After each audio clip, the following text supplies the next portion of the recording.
Salutations, students, staff and parents. As a lifelong learner and self-confessed lover of the VCE, I'm often asked, how do I improve my results? So I ask that you look at VCE and Year 10 as a lock. Every lock has a unique key. You, the student, are both the lock and the key. See, the power really is in your hands. Remember that when you face difficulty or an uphill battle trying to improve, that you are still in possession of both the lock and the key. Both will never be taken away from you. So part of succeeding is being able to pick the lock. So how do you pick the lock? Number one, realise that knowledge is your power, community is your strength, and well, a positive attitude is absolutely everything. For each of your subjects, the content and skills that you learn will give you the confidence and power to do your absolute best. But schooling is not a journey you do alone. Recognise and see value in the team of teachers, mentors and immediate family around you as advice givers and as people who will just listen to you. There will be things that frustrate you throughout your learning journey, difficulties even, but ultimately your team are your strength. Because if you can show them why you started something, why you set yourself a goal, directly or indirectly, they'll back you in moments that matter. And there is no feeling more empowering than when you are backed in some of the toughest moments that you'll endure as a young person. School isn't meant to be easy, but embracing your team and ridding yourself of things that are on your mind can make it a lot easier. And don't forget, there's only one corner of the universe that you can be certain of improving, and that is that of your own self. Don't neglect or dismiss the idea of positivity as merely an airy-fairy concept. Belief in negative thoughts is the single greatest obstruction to success. The key to success then is to focus not on naysayers or on obstacles, but on goals. And to realise that unless there really is a valid reason as to why something is impossible, the rest comes down to how much you really want to put in for the result that you so want out. Number two, to open the lock, use the brute force that is effort and a real actual commitment to being the best you possibly can be. This one is often forgotten about when you're opening a lock with a key, but all locks need you to use your hand power to turn the key in the right direction. Without it, a key that fits still won't open the lock. With schooling, I always thought the same way. The mass majority of improvements that you will see in your results will come directly from the number of quality hours that you put in. Those who find themselves rewarded with high academic results are those who have, at the very least, realised that 1 hour of quality work is equivalent to 3 hours of mediocre work. But if you want to achieve the very best that you can, you'll reach that bit further, find that bit more in you that so many others struggle to dig deep and find.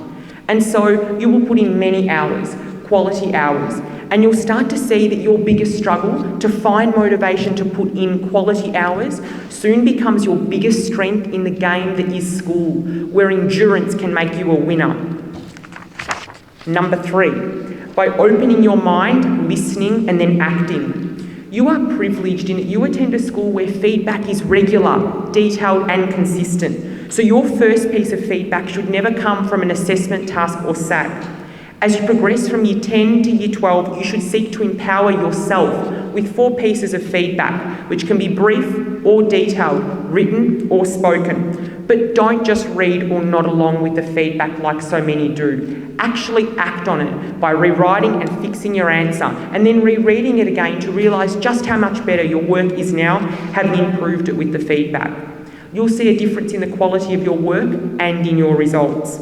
And remember, you want to be hit with the most brutal, undercutting feedback possible in your practices, because if it means you become the most precise key possible by the time you sit your assessment, your teacher is going to have a lot less to say than they otherwise would have had you not sought and then acted on feedback.